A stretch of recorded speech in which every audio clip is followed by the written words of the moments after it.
All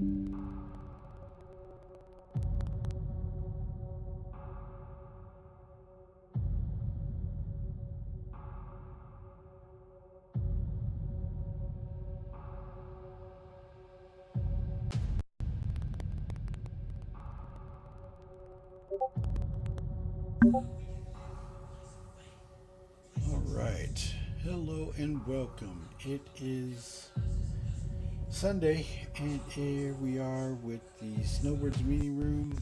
I'm Shadow Spectre 11, and today it's pretty much just going over what has happened during the week, going over the roadmap roundup. We got a new patch yesterday. We also got a patch on Tuesday, and we had a new ISC. So basically, it is just of what's happened, what's been going on, and things of that nature. Uh, so, getting ready to start up and kick it over. Roger that, flight. I'm good. All right, and welcome. So, today I'm going to start off with the roadmap roundup. This was big. This was huge. For those that are waiting for the SRV, the SRV is coming into game. Finally, at last. I have been waiting for this ship ever since I first saw it, and can't wait. Um, it is one of the most monumental ships that people were waiting for all the time. So, it is slated for an Alpha 320 patch. So, we're not exactly sure when it's going to hit. But when it does, we'll be more than excited. So, vehicle tractor beams. Implemented tractor beams attached to ships and other remote operated artillery-like attachment allows players to move, tow, and tow bigger objects, including other ships. Okay. Now, we all know that there are ships that have been waiting for a tractor beam. So now, the Blackbird, my 315, will have a tractor beam. We all know the Argo SRV is, but also the C1 with its tractor beam. All of these ships that we've been waiting for. There are so many of them right now. So this is big. This is a big, big jump. So in 3.20.x, we don't know when that's going to drop. We have no idea. Give me a moment. And that's a big thing. That is a big thing coming into the game. I can't wait. Then the G12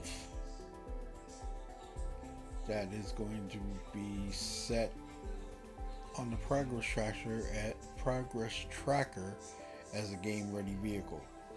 Okay, so that's coming. Big things, big things. All right. So the main news as of today, besides the ISC, which was pretty interesting, was the new patch 320 dropped on Tuesday, and the first iteration of the first day, it ran smoothly. There were no issues. But then we had server degradation, we had server issues, and CIG took the servers down at least 3 or 4 times until they were able to get something in. So they put out a new PTU. They were testing that. They did an update to that PTU. And Saturday, while we were in the PTU, they said that they were working on a build, and they dropped it. And inventory is working now. There were so many people that have inventory issues.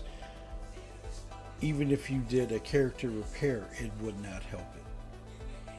I got it to work once, and then after that, it would not work at all. So it was a rough launch. No, I can't say that. That launch went a whole lot smoother than what we've encountered this year. It was a much better launch. I was crossing my fingers, and we didn't get the wipe. There were some people that did lose ships. I lost a couple. Inventories on the first day, they were decent. I didn't have any problems. But then the next day, when there was issues, I couldn't get into it or something like that, and I did a character repair and it still didn't work. So they put out the PTU, and they were working out the sound issues, and there's still some sound issues, but not as bad.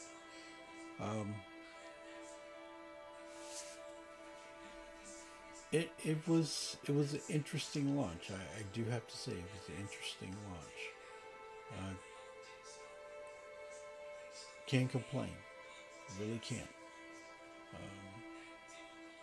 There were a lot of things that could have went better with it, but for what it was, I just was very happy with the whole situation. Give me a moment. And I did find it to be a very, very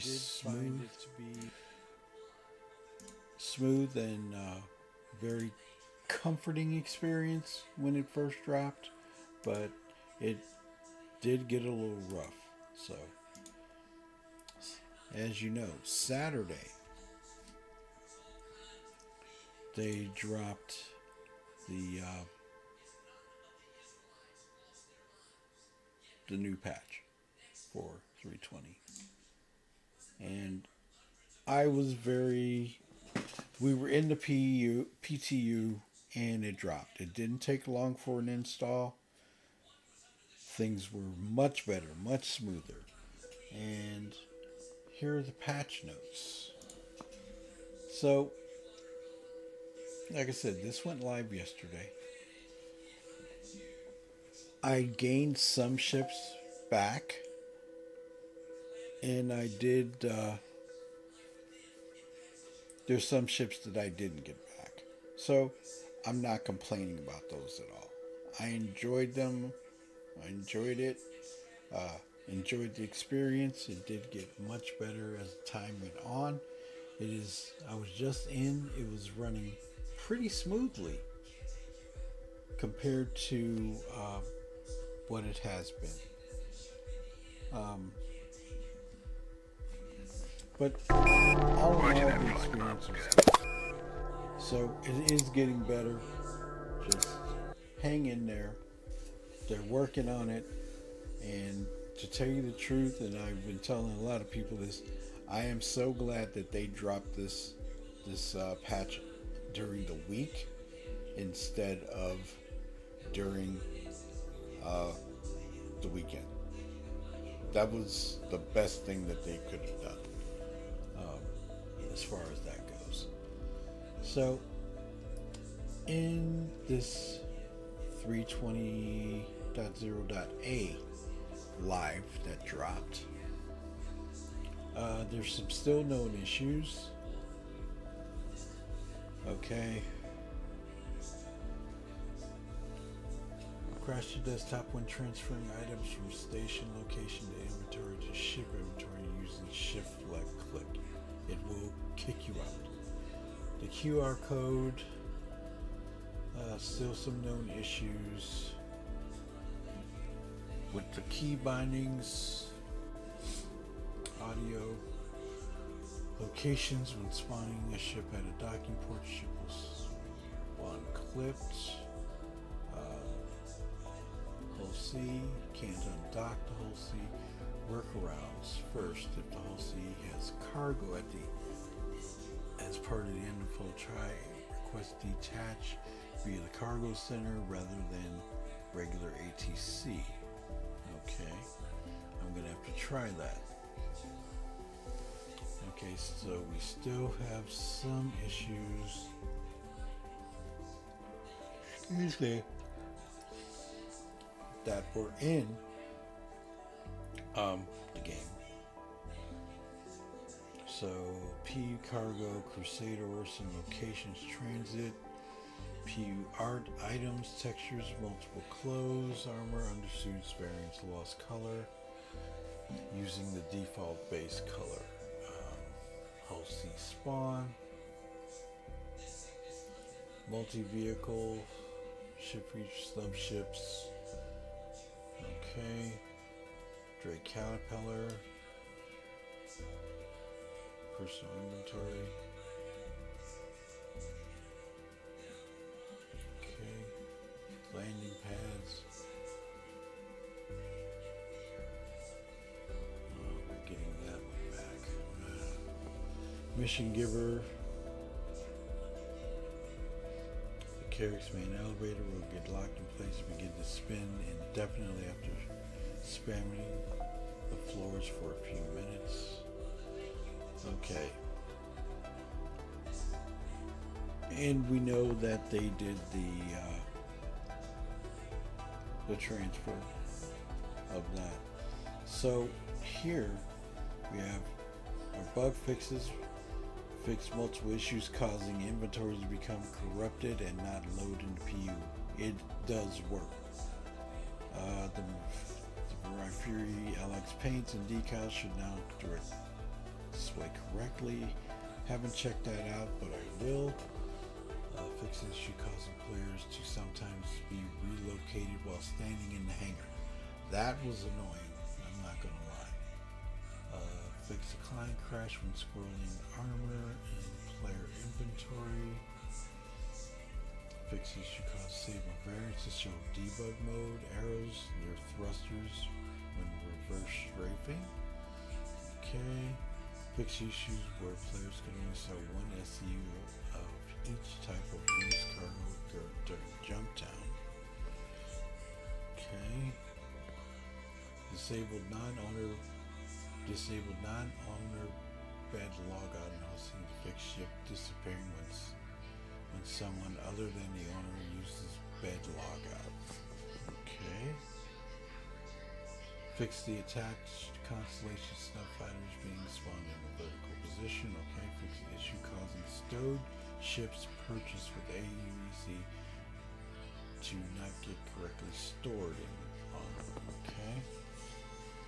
And we've implemented multiple database and backend services that fixes that should resolve many of the issues that arise after the 320 live launch. We'll continue to monitor for any related issues that arise. Fix 3 client crashes, fix 3 server crashes, fix missing shader cache issues, fix major server memory leaks. Okay, so that's what dropped yesterday. And I'm going to say, I've flown the Hull C. I haven't had a chance to do the major cargo, excuse me, a major cargo run that's successful. So that's something that I will be working on to get that to work. We'll see how it goes. And hopefully it'll come to fruition where the whole sea is working like it's supposed to be.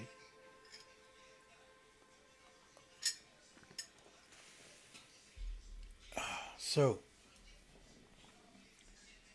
the Inside Star Citizen Part 2. I watched this. It was cool. And I thought it was interesting.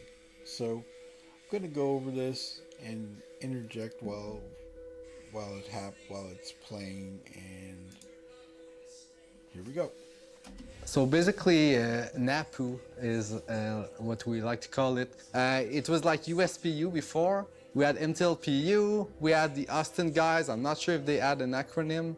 So I guess North America PU made sense. Do you like NAPU as a name? Yeah, it's all right. It sounds like NABU almost.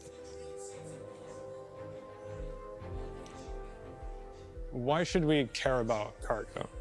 Or why should you care about cargo? And to me, the answer is because I never thought of Star Citizen as just FPS. In fact, I would say the thing that makes me the most excited about Star Citizen is that it's a whole world of people who have their own ambitions and goals, and they're interested in different things. And to me, cargo represents a way to get into the world, to play with your friends in order to engage with other players, even in this dynamic way. You have all of this player interaction that comes around hauling the cargo, dealing with pirates, hiring people to defend yourself from pirates. And it generates this whole kind of economy and simulation of player interactivity. And I think this kind of thing is at the root of what makes Star Citizen special. Today in the game, we've had all of this, what I call instantaneous cargo. When you're in the real physical world, things don't just appear and disappear in your car, right? A person going to Costco, they don't just click on a few things in the kiosk and it magically appear at the back trunk of their car. That kind of magic way of opening inventory is gonna disappear, and it's gonna become that warehouse inventory. With these new changes with the freight platform and the cargo grid and inventory container boxes and needing to move things manually with the tractor beam, it is going to add a certain amount of friction into that whole experience. The benefit of manual loading is really that you get to choose how you organize your cargo and how you get to load it on your ship. You know, you've got one guy that's loading the bigger. Okay. Eventually, hopefully, we'll get a support ship, and with that support ship, it's going to carry what we need, carry our weapons, missiles, you know, extra ordnance, like for ballistic weapons, so you don't have to go all the way back to a station. What's up, Brian? How you doing? And things of that nature. This is where the Vulcan and the Crucible are going to be so beneficial. Those are the ships that we need for that. So, just going to continue. Boxes with the vehicles. You have your other friend that's loading in, you know, your ship weapons. Another maybe is loading up commodities for a long haul. And you can organize that, snap everything to the cargo grid, tractor beam it onto your ship, and head out with your friends for an adventure across the verse.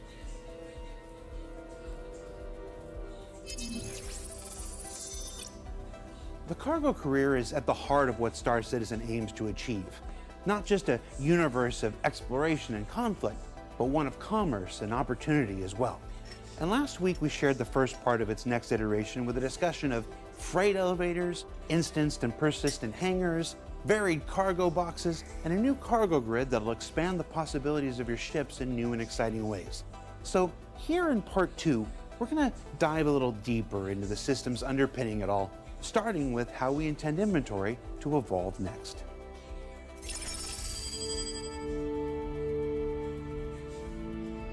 And speaking of inventory changes, this leads us to what I think is one of the other very big transformations that's happening with these new sets of features. So instead of having something like a magical bag of holding, you actually have a place where you can go to put your items, to store them, and you know that it's safe while you go out and do future travels. One thing that we want to do is really kind of physicalize inventory in terms of you need to be at a specific location to use that inventory and management. So this gives us a lot of benefit across the game where you know exactly where your stuff is and where to get it and where to go to organize it. Now you'll be accessing that inventory via the freight platform and the hangars. You'll be using the freight platform to put it down. If you want to take something out, you use the freight platform to take it out. And you can use these inventory container boxes that I mentioned previously in order to optimize that kind of hauling. Let's say you realize you have a lot of guns that you want to take with you. Well, in the kiosk inventory management screen, you can move those items into a single box to aggregate them together so that you just use one pass with the tractor beam in order to move it all onto your ship. It also means that you'll have the ability to haul larger things in the game more efficiently by taking them and putting them into these larger boxes, such as ship items that maybe you purchased or stole. If you want to do some kind of underground assaulting mission, you just bring your big guns and everything, and you also load that into your ship. So everything is going to be really physicalized and no more kind of magic stuff popping here and there. In addition to the freight platform access, we want to give players the ability to access smaller items without having to go to a hangar. And for this, we're going to add some kind of what I call an item bank. And this is just like a secure box kind of access point in the landing zone so that you don't have to go to a hangar, and it'll look very similar to the other personal inventory interactions. And you can move smaller items around there, such as handguns or meta pins. But again, tying it to a physical location in the game and getting rid of this kind of magic.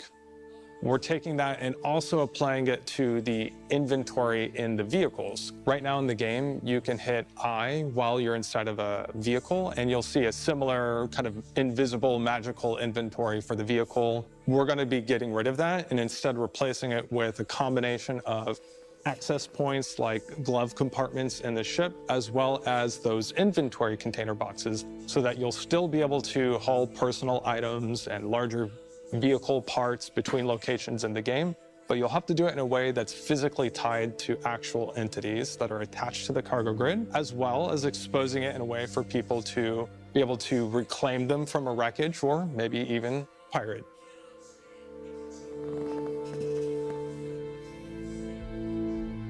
So, lots of changes coming with everything being physicalized, everything stored in boxes, and no more magic bag of holding. But how will you inventory your inventory? Well, that's where the new Hanger Kiosk comes into play. Freight elevators are going to be implemented as an access point inside of player hangars, and you'll use a kiosk to interact with the freight platform in order to call things up from your inventory or to put things into your inventory. The player controls the freight elevator through the freight elevator kiosk because we have to coordinate between 3 different doors.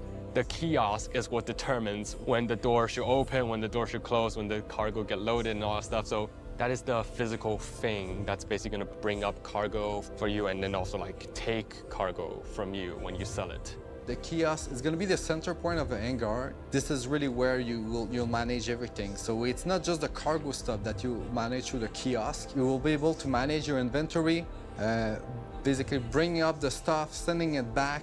It's also going to be those small items. You also going to have some sort of inventory box that you will be able to interact with, to put stuff in it. Basically, everything is going to go through that kiosk. So everything is central to the kiosk. It's easy to see how all of this will redefine the open sandbox experience at the core of Star Citizen's persistent universe. But what if a cargo career isn't for you? What if you just like to run the occasional mission, don't want to spend your time loading boxes, or prefer speculating on the market economy around it all? Well, the purview of NAPU is to construe for you, too.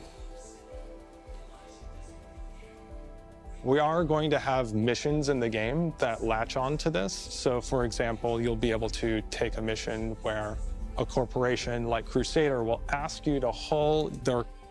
Finally, cargo missions.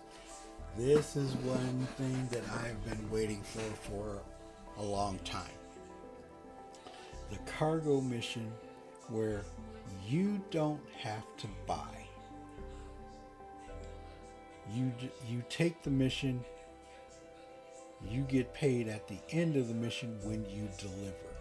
It may not be as much as doing the cargo we do now, but it builds your reputation as a cargo transporter. This is what I've been waiting for. Cargo for them. And this is an opportunity for players to engage with this kind of gameplay of hauling and manual loading without having such a large investment in the game. Right now, cargo has largely been required to have a large investment, speculation, and risk on the part of the players. And where we're going is we're going to be reducing that risk for certain sets of players who don't want to engage with that kind of speculation, while still allowing them to have this kind of fun, manual loading, kind of packing experience. On the other hand, if the thing that you are more interested in is that kind of speculation and that kind of trading and wheeling and dealing and trying to just cut the best profit, we are still going to have a certain amount of automated loading in the game. It just won't be instantaneous. You'll have to use a service. It'll cost a little bit more. It'll take time. You won't have access to your ship while it's being loaded. But, you know, depending on the kinds of gameplay that you're looking for, if you enjoy that more physical kind of gameplay, we'll have that there for you. If you're more interested in just kind of profit trading, we'll also have a path for you there too. So I think in this kind of new world of cargo and all these new features that we're coming out with, we're trying to make sure that for all the people that are looking to play with this, that there's something there for them. And of course, all of this comes with a large amount of economy tuning that's going to need to rebalance things now that we have physicalized movement, guaranteed friction on the transactions. So all of these things we can use to rebalance it and hopefully make it to where if you're interested in taking high risks, there's a path for you to maybe get a better profit. Vice versa, if you don't want to, there's still a way for you to be able to play the game and not be overly punished. That's going to be an ongoing endeavor, and we'll talk more about that as we get closer to release. So lots of changes coming to Star Citizen with the work being done by the North America Persistent Universe team. So let's go ahead and let them bring it all home and see if we can't maybe just sneak in one more tiny, big addition people have been waiting for too. I can't wait for that feature to hit. That's going to be cool. That's one thing that I've been waiting for. Cargo missions where I don't have to buy the cargo. I will be able to go and get a contract, run the cargo, not have to worry about spending my money. I may lose the contract to accidents or something like that. Yeah, agreed, tribunal. But you got to look at it like this too. If they do it with a reputation, you're going to be running the lower cargo end and then going higher. So just like the bunker missions, you start out, or the bounties, you start out at the low end and you build yourself up. And you have to build a reputation with that, with Crusader or even Hurston or R-Corp. So you have to build up your reputation with those companies. Just like you do the box missions. The box missions are the same as that. Build up with Kovalex, build up with Red Wing, build up with Ling Family. Same exact scenario, but with larger and better companies. So yeah, that's going to be cool. Okay, this is one that a lot of people have been waiting for. Another big thing that we're working on is unique item recovery. This is something that the fans have been asking for a long time, and we're hoping that it's really going to finally resolve this problem of losing items or losing items mid-mission. It looks like a simple subject, but there's a lot of little things to think about, like people buying some gear, giving to their friend and claiming it back. What happens to the version that was given to their friends, or even like if your body gets looted by somebody, how do we want to kind of cope with that? So one of the ideas that we have running right now. I'm sorry. It's like, why? Why would they show that? That's insane. I have to look at that again.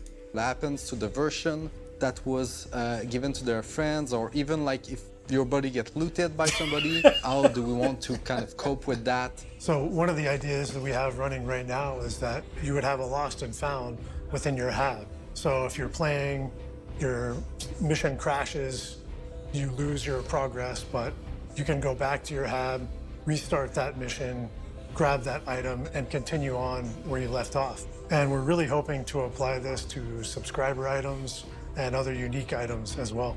I think in the long run, we have a lot of plans. Just really trying to build out a feature set that can incorporate a lot of different ships, that can incorporate your teams, that allows you to be more in control. It allows you to try to find the best ways that work for you and your group. And right now, that's the main thing we're working on.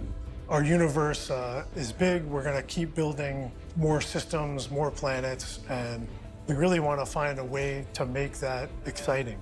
We want to have you take goods from one planet to the other, explore places that you haven't seen, loading up, organizing all of your gear, all of your equipment, having it snapped to a grid, keeping everything safe. And it's a huge part of Star Citizen and where we want to go with the game.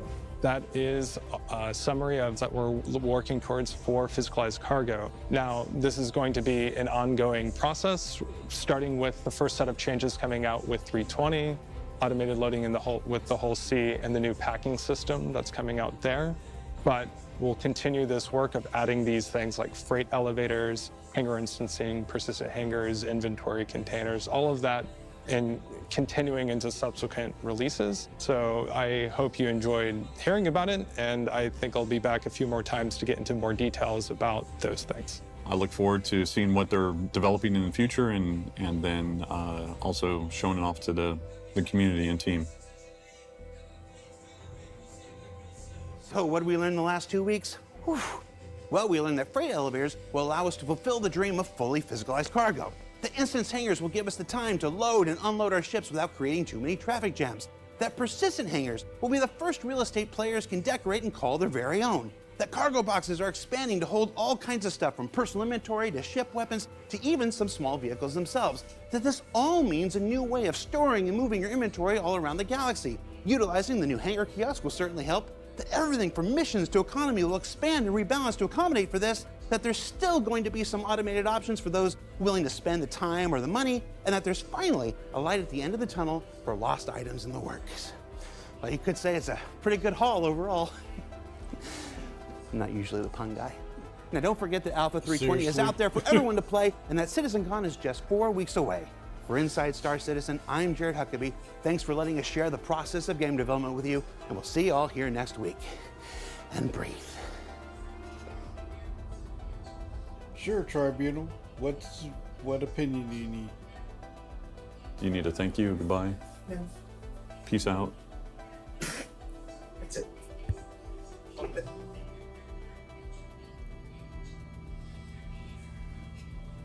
What opinion do you need, Tribunal?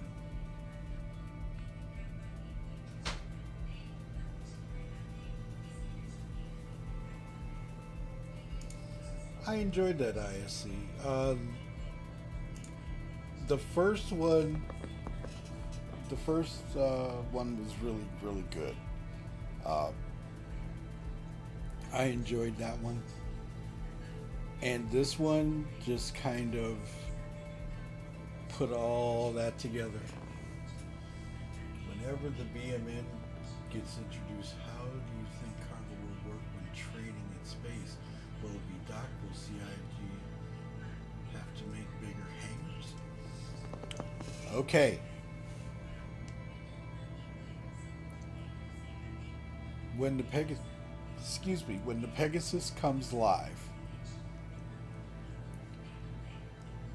they're going to have to make something much bigger for that ship to land in. Or the BMM is going to be docked like the whole sea. And then look at it like this. This is just my thought. When the BMM comes down to land and people can walk on the ship, and then you can start selling items out of the bazaar section, that's going to be cool. And you're going to need and I know that a lot of people, especially in the Snowbirds and the Warbirds, they are going to be very, very,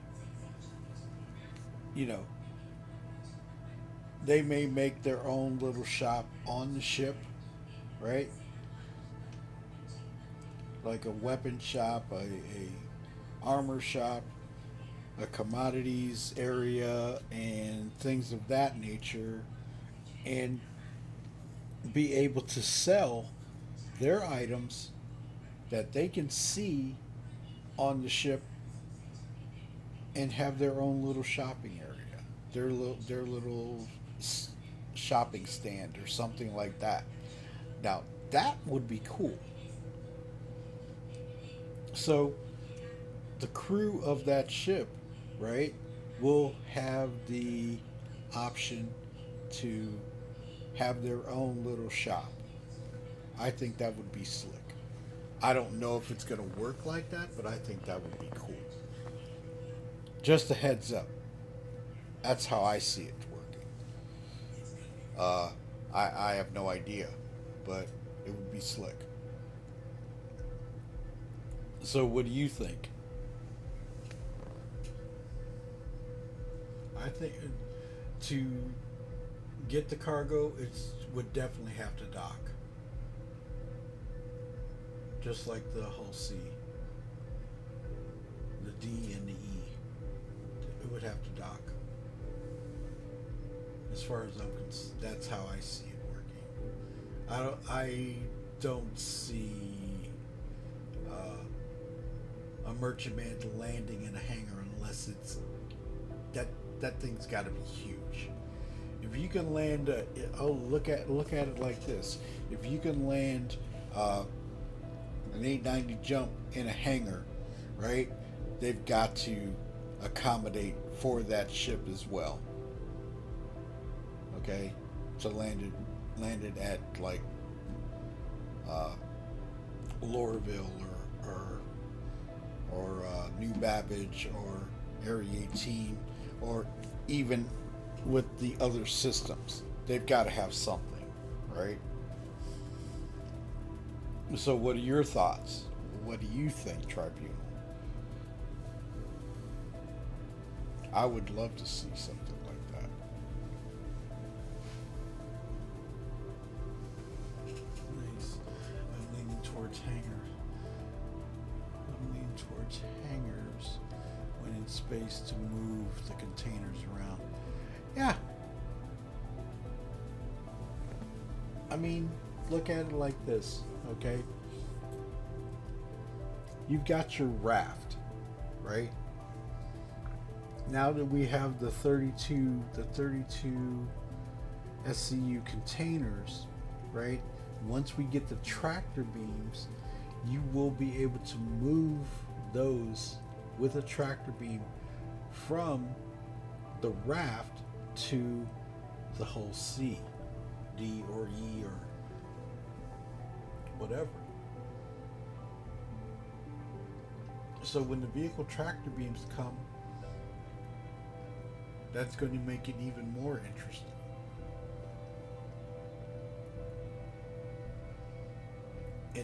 And then they're going to make the hand tractor beams not as strong. You're going to have a stronger tractor beam to use handheld. But then you've got the ship tractor beams like the like the C1, the 315, and all of those other ships that have tractor beams, the Taurus and things like that, those are going to have to be pretty powerful to move things. You know, there's going to be a price hike on the Cat wants the tractor beams. Come on, yes.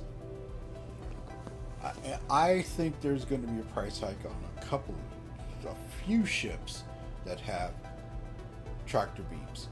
If you already have the ship, you don't have to worry about it. But it may happen. It may happen. So, yeah, that's just my thought on it. But anybody else have any questions, comments? Please feel free. Let me know what's on your mind. I mean, this was just a quickie today because there was news, but there wasn't a major amount of news. The biggest news was 320 dropping. They did it during the week, which was the best move they could have made. And it was a very smooth intro launch on it to me. It's just that the servers degraded as things went on, and they had to shut them down, start them back up. They did what they needed to do, and they put out the update over the weekend, yesterday, to fix the inventory issues that people were having. And so far, while I was in there, it's working. There's some things that are missing, you know. It's just like we said, I'd rather them test it now than later on and something breaks. And we already have seen what happens when that happens. And I'm just glad they did it now. But that's just my thought. That's just my thought process on it. And like I say, there will be no stream on the channel today. There will be one tomorrow after I get off of work. The Snowbirds and the Warbirds are going to be going into the PU and doing some exploration. But I was happy with the launch of 320. It did very well. It's just that it did have its issues, and they were able to get it back working. And they came through to get some things working. It's not perfect. It never is. You know, it's not perfect, but we're able to play it. We're able to do things again. So kudos on CIG for getting that patch out, that update out quick. So can't complain. Is there anything else? Because I'm going to shut this one down pretty early today. I hope the tractor beam gameplay with the SRV proves to be profitable. It would be nice to repo ships. Oh, yeah, if somebody doesn't pay on their ship bill, you take the SRV and snap their ship. You haven't paid your monthly payment. We're coming to repo the ship. Oh my God, that's so funny. Yeah, they could do that. That would be interesting. But yeah, it would be cool. It would be cool. So, if anybody you got any more to talk about Tribune? You got anything else? Because that would be an interesting game loop. somebody, if they actually did it where you had to make installments on your ship and you didn't pay and somebody came and repoed the ship. Now, there's one thing about the SRB. Besides moving ships, you can move the salvage to an area. You can move asteroids into an area. The Artemis is going to be a great ship. I can't wait to fly, get in it, and see what it's going to be like. But now, with the C1, don't pay, we take it away. Good. Just release the SRE and the C1. I'm good till 24. I agree. I would love to see the C1 tractor beam be able to do some of the, not as powerful, but some things that the SRB can do, like move things from out of an area to that spot. Okay, you don't have to I wouldn't bring out the SRB on certain aspects. The SRB is for the heavier hauling jobs, pulls and stuff like that. I would like to see the C1 do some things like that and some of the other ships.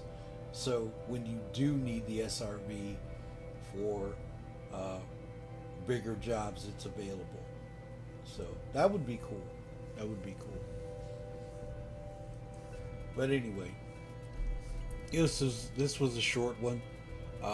This was just a quick take on some of the other stuff that was happening during the week. I enjoyed it. I hope you guys enjoyed it as well. Hopefully next week we have another ISC and some more news that will pop up and go along as we go. And thank you for joining me. This is Shadow Spectre 11, and here on the Snowbirds meeting room. Everybody, take care. Take it easy, Tribunal. Take care, Brian. Everybody, have a good one. Talk to you later.